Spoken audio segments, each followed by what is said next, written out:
Good morning everyone. तो इस video में हम पढ़ने वाले हैं रासायनिक अभिक्रिया एवं समीकरण का भाग नंबर 2। ठीक है, तो भाग नंबर 1 में हमने पढ़ा था कि रासायनिक समीकरण क्या होता है। ठीक है, और किसी क्रियाकलाप के द्वारा रासायनिक समीकरण को हम कैसे समझते हैं। साथ ही साथ हमने ये देखा था कि जो रासायनिक समीकरण होता है उसे शब्द समीकरण के द्वारा कैसे लिखते हैं, और उससे भी अधिक संक्षिप्त रूप में रासायनिक समीकरण को सिंबल्स के द्वारा कैसे लिखते हैं। ठीक है, और हमने ये भी देखा था कि एक संतुलित जो रासायनिक समीकरण है उसका क्या महत्व है और ये क्यों ज़रूरी है। ठीक है, और इसमें हमने ये भी जाना कि जो संतुलित रासायनिक समीकरण होते हैं उसमें अभिक्रिया से पूर्व यानी कि अभिकारक के जितने परमाणुओं की संख्या होती है और जो उत्पाद के परमाणुओं की संख्या होती है वो दोनों क्या होनी चाहिए, बराबर होनी चाहिए। ठीक है, अब इसी को यानी कि किसी भी रासायनिक समीकरण को संतुलित करने के लिए क्या क्या प्रक्रियाएं होती हैं उसको हम एक उदाहरण के माध्यम से समझेंगे। जैसे हमारे पास एक ये उदाहरण है, Fe यानी कि फेरस प्लस H2O यानी कि जल को फेरस ऑक्साइड मिलता है, Fe3O4 प्लस हाइड्रोजन गैस मिलता है। अब इसमें देखिए Fe के यहाँ एक परमाणु है, यहाँ 3 परमाणु है, यहाँ ऑक्सीजन के 1 परमाणु है, यहाँ ऑक्सीजन के 4 परमाणु है, हाइड्रोजन के यहाँ 2 परमाणु है तो हाइड्रोजन के 2 परमाणु है। लेकिन Fe और ऑक्सीजन के जो है वो परमाणु हमारे समान नहीं है। Fe मतलब फेरस यानी कि लोहा। ठीक है, अब देखिए चरण 1 में क्या करना है आपको। चरण 1 में करना है कि रासायनिक समीकरण को संतुलित करने के लिए सबसे पहले प्रत्येक सूत्र के चारों ओर एक बॉक्स बना लीजिए, जैसा कि यहाँ नीचे बॉक्स बनाया गया है। समीकरण को संतुलित करते समय बॉक्स के अंदर कुछ भी परिवर्तन नहीं कीजिए, अभी कुछ भी परिवर्तन हमें नहीं करना है। चरण 2 में जब हम आते हैं तो असंतुलित समीकरण जो कि ये ऊपर दिया गया है इसमें उपस्थित विभिन्न तत्वों के परमाणुओं की संख्याओं की सूची बनाते हैं। जैसे यहाँ जो है फेरस के 1 परमाणु है, किसमें, अभिकारक में। समीकरण से पूर्व यानी कि अभिकारक की बात करते हैं और समीकरण के बाद यानी कि उत्पाद की बात करते हैं। तो अभिकारक में आप देख रहे होंगे कि Fe के जो है वो 1 परमाणु है, तो यहाँ हमने लिख दिया 1, और उत्पाद में कितने परमाणु हैं, 3 परमाणु हैं। ऐसे ही हाइड्रोजन के यहाँ 2 परमाणु हैं अभिकारक में, और उत्पाद में भी हाइड्रोजन के 2 परमाणु हैं।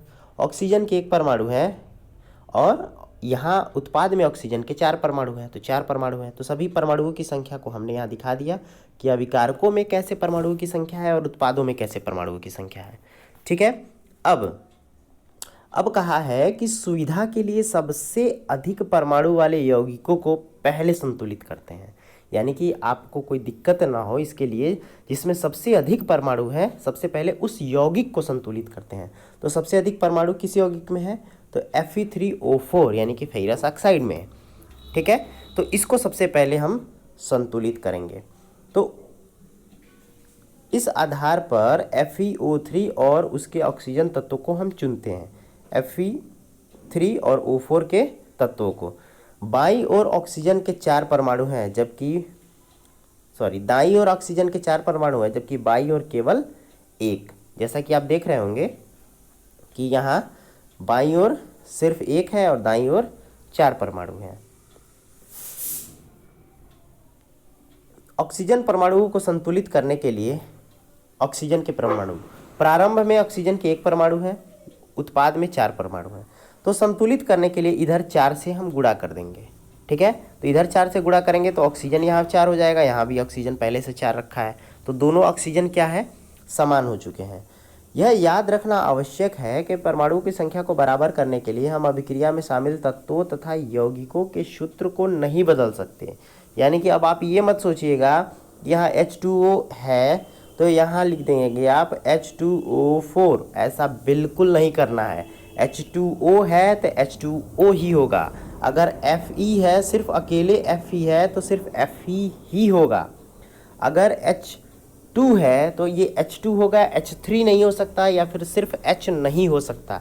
तो ऐसा ध्यान देना होगा, जो मूल तत्व है आप उसके सूत्र में कोई भी फेरबदल नहीं करेंगे। ठीक है, अब चलते हैं। ऑक्सीजन परमाणु को संतुलित करने के लिए हमने क्या किया है, 4 से गुणा किया है, किसमें, जल में यानी कि H2O में। तो H2O के पहले क्या लगा देंगे, 4 लगा देंगे। लेकिन H2 O4 नहीं लिखेंगे आप, ठीक है, क्योंकि इसके पहले आप उस गुणांक को लगाएंगे, ना कि उसके अंदर। तो ये जो रूप है यहाँ दिखाया गया है कि इस रूप में लिखना बिल्कुल गलत है।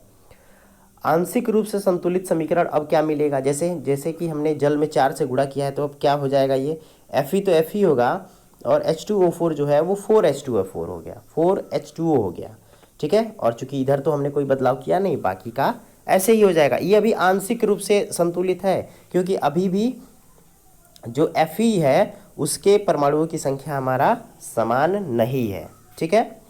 तो अब क्या करेंगे, अब Fe तथा हाइड्रोजन के परमाणु को संतुलित करने की कोशिश करेंगे, क्योंकि यही जो है वो क्या है, संतुलित नहीं है। इसके लिए एक तत्व को चुनकर आगे बढ़ते हैं, जैसे कि या तो Fe चुन लीजिए या तो H2 चुन लीजिए। हम आंशिक रूप से संतुलित समीकरण में हाइड्रोजन परमाणुओं को संतुलित करते हैं, यानी कि सबसे पहले इसको संतुलित करने की कोशिश करेंगे। चूँकि हाइड्रोजन परमाणु को बराबर करने के लिए आपको ध्यान ये देना होगा, अब यहाँ हाइड्रोजन के कितने परमाणु हैं, देखिए 4H2, H2 तो है, यानी कि 2 परमाणु तो है, लेकिन उसके आगे 4 लगा हुआ है, यानी कि 4 दूना 8 परमाणु है हाइड्रोजन के। हाइड्रोजन के कुल कितने परमाणु हैं, 8 परमाणु हैं। तो देखिए प्रारंभ में जो है वो 8 परमाणु दिया गया है, तो हमें क्या करना पड़ेगा, संतुलित करने के लिए यहाँ भी 8 परमाणु चाहिए और उत्पाद में भी 8 परमाणु चाहिए। तो हमें करना ये होगा कि इधर भी हमें 4 से गुणा करना पड़ेगा, तभी तो 8 परमाणु होगा। तो हमने क्या किया, अगले स्टेप में उत्पाद में 4 से गुणा कर दिया।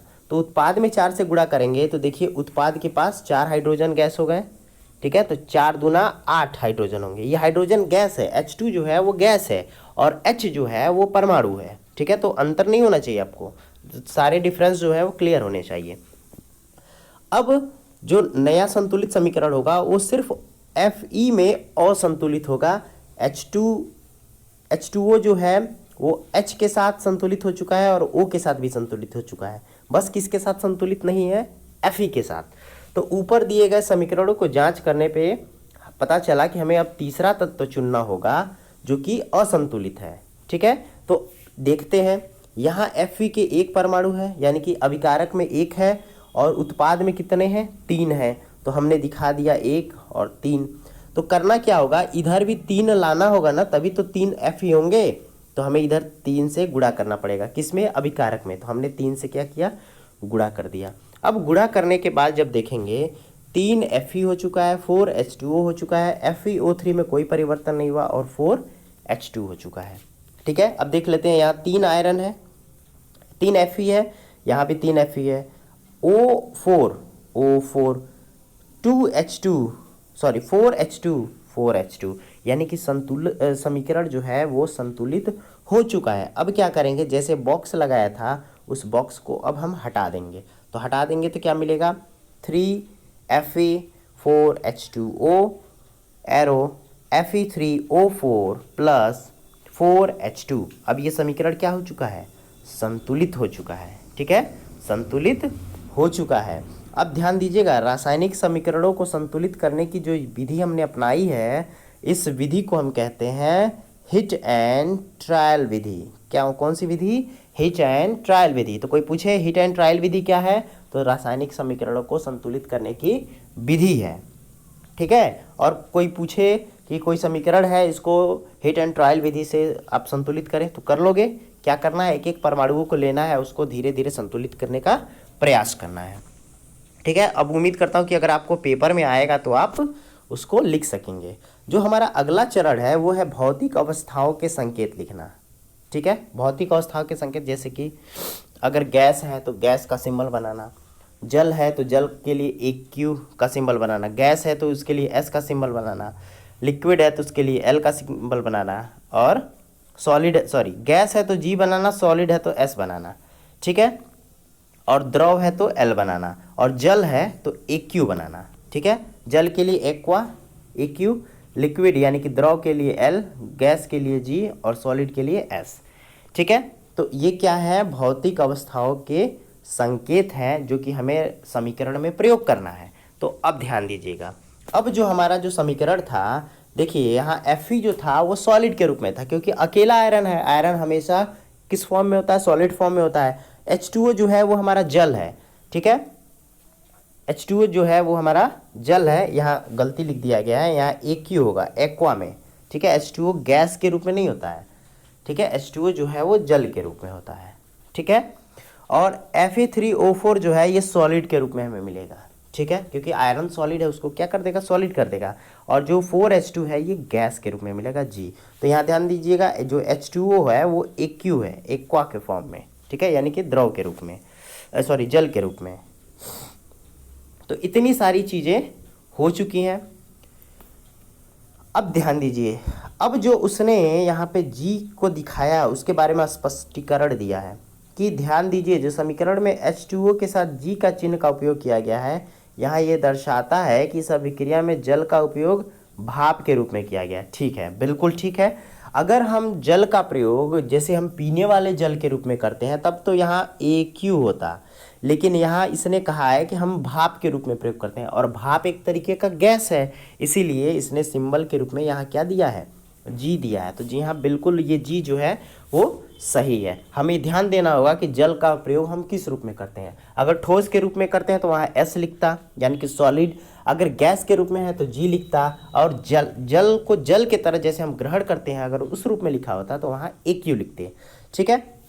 हर रासायनिक समीकरण में भौतिक अवस्थाओं को शामिल नहीं किया जाता, ठीक है, जब तक यह आवश्यक ना हो। तो कोई ज़रूरी नहीं है कि हर जगह आप लिखेंगे, जब तक ज़रूरी ना हो तब तक आप मत लिखिए। कभी कभी अभिक्रिया की परिस्थितियों जैसे कि ताप, दाब, उत्प्रेरक आदि को भी तीर के निशान के ऊपर दिखाया जाता है। उत्प्रेरक यानी कि जो अभिक्रिया को तेज कर देते हैं उसे क्या कहते हैं, उत्प्रेरक कहते हैं। तो उसको भी हम जो तीर होता है एडिशनल चीज़ें उसके ऊपर लगा देते हैं। जैसे किसी अभिक्रिया में ताप की आवश्यकता होती है तो उसको लगा दीजिए, ठीक है। या फिर कोई अन्य लिक्विड को मिक्सचर करना पड़ता ताकि अभिक्रिया शुरू हो सके तो उसको भी ऊपर लिख दीजिए। जैसे CO कार्बन मोनोऑक्साइड, H2 यानी कि हाइड्रोजन गैस को 340 ATM यानी कि एटमॉस्फेरिक टेम्परेचर पर जब मिक्स किया जाता है तो क्या मिलता है, CH3OH। ये किस रूप में है, लिक्विड के रूप में है, ठीक है। अब देखिए, प्रकाश संश्लेषण की प्रक्रिया में आपने पढ़ा होगा कि पौधे जो हैं वो जड़ों से क्या करते हैं, जल और खनिज लवण लेते हैं। तो जल को ले लिया H2O को, अब ये देखिए ये लिक्विड के फॉर्म में है, लिक्विड के फॉर्म में यानी कि थोड़ा गाढ़ा द्रव के रूप में है। अब वायुमंडल से क्या करते हैं, वो कार्बन डाइऑक्साइड को ले लेते हैं, ठीक है। और कार्बन डाइऑक्साइड जब पौधे ग्रहण करते हैं तो वो एक्वा के फॉर्म में होता है, यानी कि बूंदों के रूप में मिलता है उन्हें। अब जब सूर्य का प्रकाश और क्लोरोफिल उपस्थित होता है तो इसको हमने क्या दिखाया है कि इनकी सहायता से होते हैं, तो इनको तीर पर दिखा दिया है। क्या मिलता है आपको, ग्लूकोज मिलता है, यानी कि C6H12O6। और जो ये ग्लूकोज मिलता है वो एक्वा फॉर्म में मिलता है, ठीक है, जो कि पौधे ऑब्जर्व कर लेते हैं, जिससे वो अपनी एनर्जी का फॉर्मेशन करते हैं और अपने ग्रोथ में उसको सहायता करते हैं। साथ ही साथ इसी में से ऑक्सीजन गैस निकलता है जो कि वायुमंडल में आ जाता है और जिसको हम अपने सांस के द्वारा अंदर लेते हैं। और साथ ही साथ कुछ एक्स्ट्रा जो जल होते हैं वो पेड़ के अन्य भागों तक पहुंच जाते हैं, ताकि जब सूर्य का प्रकाश पड़े तो वहाँ वाष्पोत्सर्जन की क्रिया हो सके, यानी कि वातावरण में नमी आ सके। तो ये जो प्रक्रिया है आपने देखा है कि इसको भी हमने क्या दिखाया है, संकेतों के थ्रू, कहाँ गैस है, कहाँ लिक्विड है, कहाँ एक्वा है, कहाँ सॉलिड है, दिखाया है। तो इस वीडियो में इतना ही, मिलते हैं आपसे अगले वीडियो में।